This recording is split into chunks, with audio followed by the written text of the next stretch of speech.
If you're searching how to buy shares of Cincinnati Financial Corp, here is a clear walkthrough. Cincinnati Financial Corp is an insurance company listed on NASDAQ under the ticker CINF.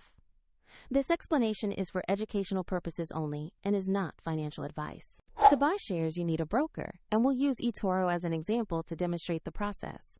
After registering, you should verify your account, typically with an identity document, and add funds so you can place trades. Use the broker platform search bar and type the ticker CINF to find Cincinnati Financial Corp.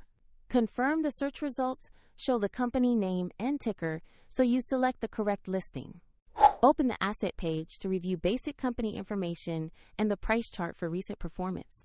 Double-check the company name and ticker CINF to make sure it is the right stock before proceeding.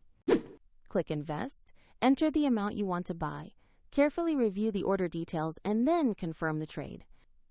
If the market is closed, the order may be scheduled or executed at market open. And if you lack sufficient funds, the platform will prompt you to add money before confirming. After execution, your new position will appear in your portfolio where you can monitor it. Soft CTA. The link to eToro is in the description if you want to explore the platform further.